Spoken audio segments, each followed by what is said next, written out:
मुक्तिशोध यात्रा, लेखक आणि सादरकर्ता डॉक्टर राजेंद्र प्रभुणे. मुक्तिशोध यात्रा या कादंबरीचे क्रमशः वाचन. मुक्तिशोध यात्रा भाग 1 प्रकरण 3. हा हेतू, आत्महत्येचा हेतू साध्य होणे, हे काय प्रकरण आहे? या विचारात तो उपमहाशिक्षण कार्यशाळेच्या इमारतीत शिरला. तिथे एका कक्षाच्या दाराशेजारीच रक्तदान करा, ते सर्वश्रेष्ठ दान आहे, असे लिहिलेले होते. म्हणजे एवढ्या सगळ्या गोंधळात इथे रक्तदान शिबिरही भरवलंय. चांगले गुणांक पडलेली मुले आज या आनंदाच्या दिवशी समाजाचे थोडेसे तरी ऋण फेडावे या सदहेतूने प्रेरित होऊन स्वयंस्फूर्तीने रक्तदान करतील असं यांना वाटतंय का? आत रक्तदान चालू आहे? दारातून बाहेर पडणाऱ्या एकाला त्याने विचारले. नाही, इथं हाताची शीर तोडून आत्महत्या करणाऱ्यांची सोय केली आहे. त्याच्याकडे चमत्कारिकपणे बघून तो माणूस म्हणाला व चालू लागला. मग थांबून मागे वळून तो पुन्हा म्हणाला, तुम्हाला तशी आत्महत्या करायची का? छे, नाही, म्हणजे असं की मी अजून माझा निकाल पाहिलेला नाहीये, तेव्हा आत्ताच कसं ठरवणार ना, तो म्हणाला.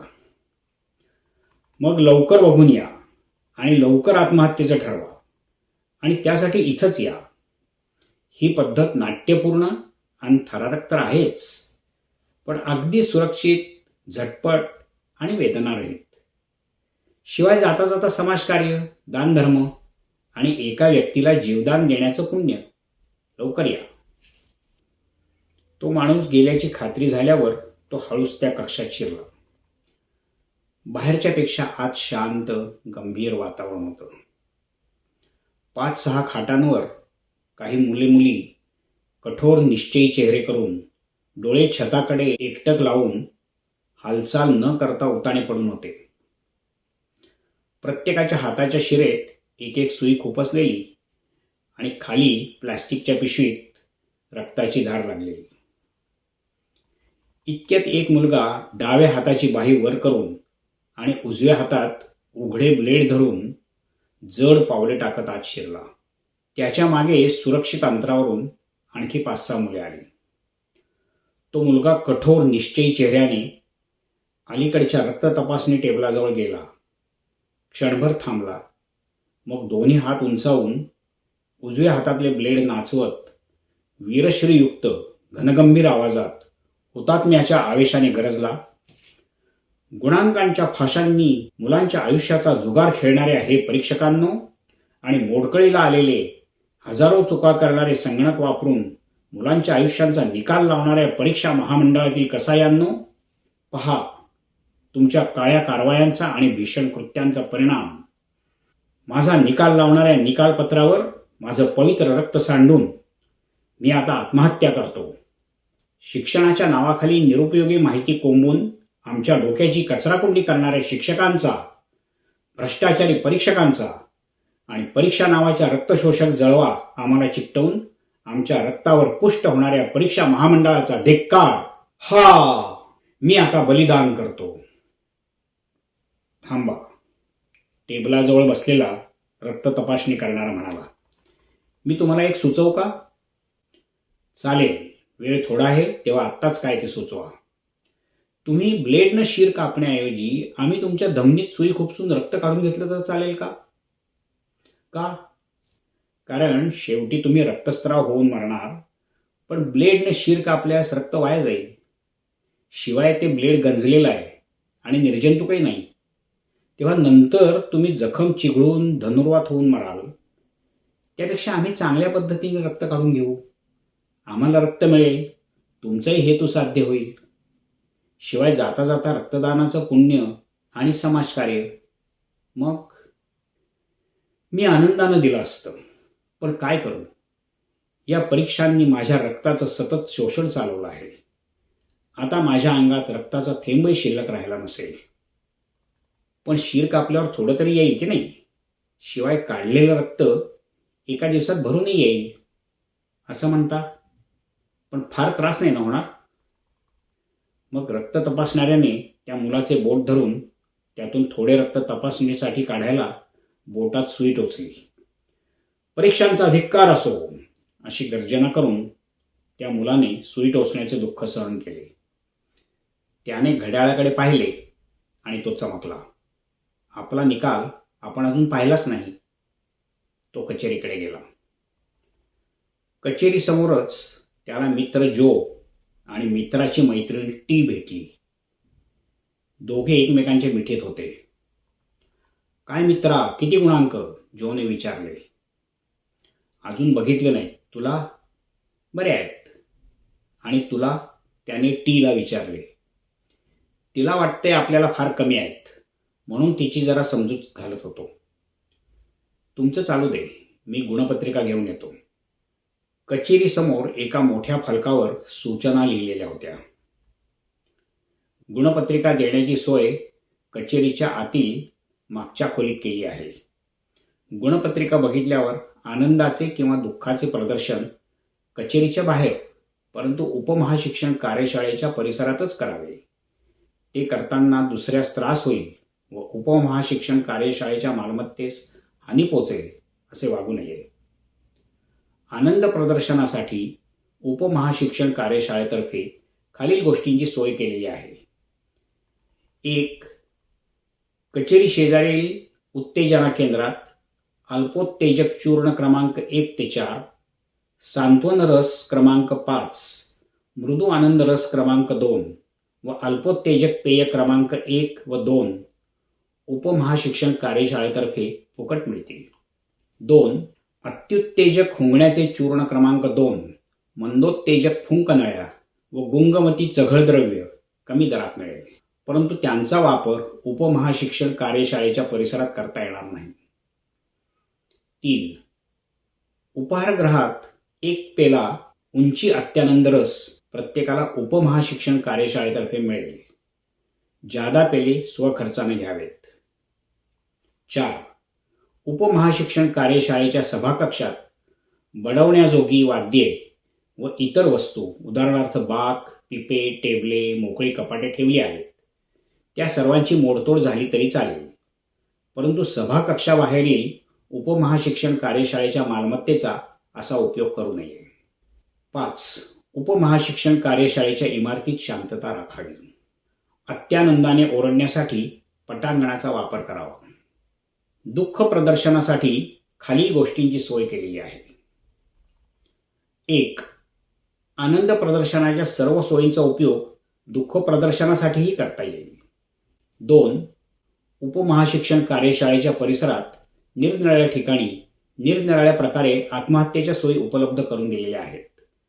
गरजूंनी त्यांचा लाभ घ्यावा. आज्ञेवरून. आपली उपमहाशिक्षण कार्यशाळा किती थोर आहे या विचाराने त्याला एकदम गहिवरून आले. आणि हे आपल्याला आज कळतंय. आज ज्या दिवशी आपला आणि या उपमहाशिक्षण कार्यशाळेचा संबंध खरोखर पूर्णपणे संपणार, त्या दिवशी. पूर्ण 2 वर्ष आपण इथे शिकत होतो तेव्हा हे आपल्याला कळलं नाही. उलट या उपमहाशिक्षण कार्यशाळेला थोर म्हणणाऱ्यांना आपण हसलो, उपमहाशिक्षण कार्यशाळेला शिव्या घातल्या. मग हळूहळू गेल्या 2 वर्षातल्या उपमहाशिक्षण कार्यशाळेच्या थोरपणाच्या इतर अनेक गोष्टी त्याला आठवल्या आणि त्याला आणखीनच गहिवरून आले. खरोखर एक शिक्षण आणि त्या अनुषंगाने येणाऱ्या इतर काही गोष्टी सोडल्या तर बाकी सर्व गोष्टीत मुलांना जास्तीत जास्त सोयी, मार्गदर्शन व प्रोत्साहन देण्यात उपमहाशिक्षण कार्यशाळेने कुठेही उणेपणा केला नाही. भरून आलेले डोळे पुसतच निकाल असा फलक लावलेल्या कचेरी मागच्या छोट्या खोलीत त्याने प्रवेश केला. खोली जेमतेम 8 फूट लांबरुंद, कमी उंचीची आणि खिडक्या नसलेली. तो आला त्या दाराशिवाय खोलीच्या दुसऱ्या भिंतीत आणखी 2 दारे होती, दोन्ही बंद.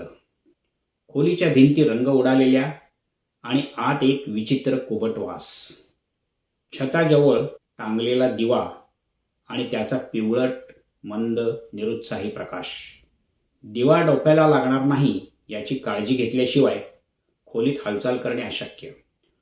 कोपऱ्यात एक छोटे टेबल व त्यामागे एक कारकून बसला होता.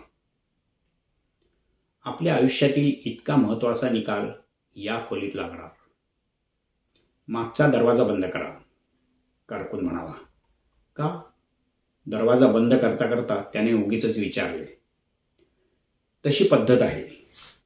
तुमचं ओळखपत्र बघू. कारकुनाने खणातून एक कागद काढला. त्यात नावे छापलेली होती.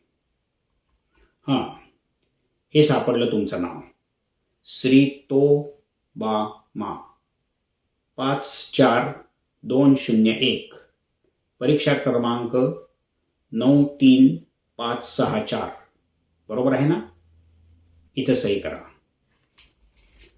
मग कारकुनाने कपाटातून गुणपत्रिकांचा गठ्ठा काढला. आता तिथे कोपऱ्यात उभे राहा. का? तशी पद्धत आहे, गुप्ततेसाठी. आता हलू नका, म्हणजे मी माझ्या डोळ्यांवर पट्टी बांधतो. का? अहो, सारखं का का करू नका हो, सांगतो तसं करा. कारकुनाने डोळे बांधून एका कोपऱ्याला धरून गठ्ठा उचलला आणि मधलीच एक गुणपत्रिका सराईतपणे बोटांच्या चिमटीत धरून बाहेर काढली. ही तुमची गुणपत्रिका. माझी कशी? तिच्यावर फक्त गुणांक छापलेले आहेत. तिच्यावर तुम्ही तुमचं नाव आणि क्रमांक लिहिलात आणि खाली सही केली की ती तुमची होईल. असं कसं? मी लिहिलेल्या उत्तरपत्रिकांना परीक्षकांनी दिलेले आणि हे गुणांक. या परीक्षेपासून ही नवीन पद्धत वापरली आहे. संगणकातून 1 ते 100 पर्यंतचे 7व्या रेटिंगचे स्युडो रँडम क्रमांक काढून त्यांचे संगणकाद्वारे 4th डिग्री रँडम सॅम्पलिंग करून ते क्रमांक तुमच्या गुणांकांच्या ठिकाणी लिहिले आहेत. मग मी लिहिलेल्या उत्तरपत्रिकांचं काय? त्यांचं काय? पण मग मी परीक्षा का दिली ते मला काय माहीत? असं पहा, परीक्षा द्यावीच लागते. त्याशिवाय निकाल कशाचा लावणार? आयुष्यातल्या सगळ्या घटना ठरलेल्या आणि एकमेकांना जोडलेल्या असतात.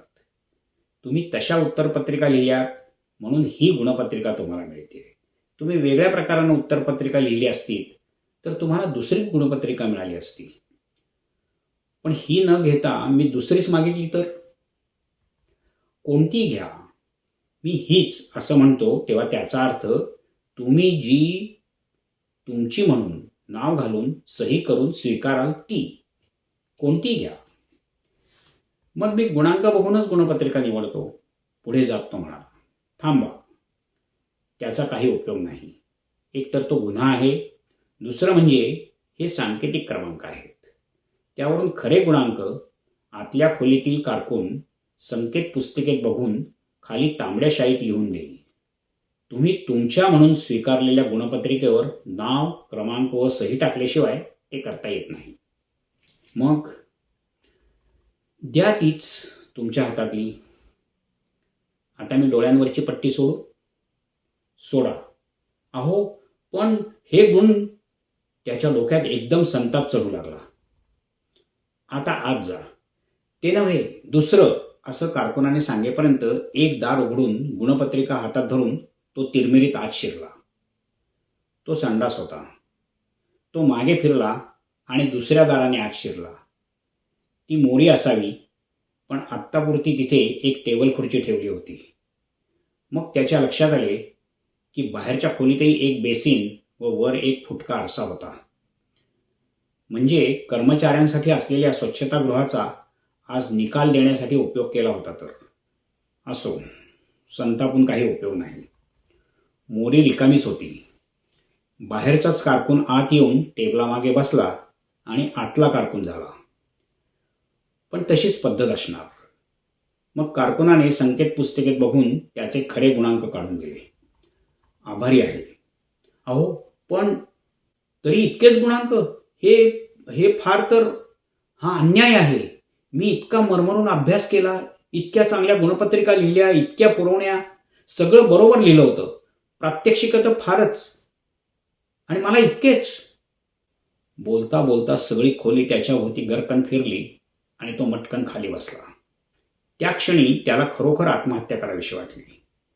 आणि त्या कारकुनाचा खून. पण त्या बिचाऱ्याचा काय दोष? परीक्षक आणि सर्व परीक्षा महामंडळाला कुस्करून त्यांच्या मुर्द्यांच्या रक्तमासाच्या चिखलात नाचावं असं त्याला वाटलं आणि उपमहाशिक्षण कार्यशाळेतल्या प्राध्यापकांनाही चेचावं. त्यांना हे माहीत होतं, म्हणून तर शिकवण्याच्या भानगडीत ते पडले नाहीत. सगळ्यांचे खून करावेत, मगच आत्महत्या करावी. नाहीतरी आता उरलंय काय? उमलता उमलताच आपले आयुष्य यांनी कुस्करून टाकले, आपले आणि अनेकांचे. आणि हे उदारपणे मुलांना आत्महत्येच्या सोयी पुरवत आहेत. सगळे बेचिराग करून टाकले पाहिजे. काय अधिकार होता यांना? अहो अहो असं करू नका, उठा उठा, हे पाणी प्या म्हणजे बरं वाटेल. लांबून कुठून तरी कारकुनाचा आवाज आला. मग तो हळूहळू भानावर आला. इतकं वाटून घेऊ नका, कारकून म्हणाला. हे छानच आहेत. छान काय, मी उत्कृष्ट उत्तरपत्रिका लिहिल्या होत्या आणि फक्त एवढेच. हा अन्याय आहे. मी तुम्हाला एक सुचवू का? हे सर्व तुम्ही महागुरूंशी बोला. मला नेमून दिलेलं काम मी केलं. आज मध्यरात्रीपासून मी हे काम करतोय एकटाच. माफ करा हां, माझं भानच सुटलं. तुमच्या सल्ल्याबद्दल आभार. त्याची गुणपत्रिका हातात घेऊन तो तिथून बाहेर पडला.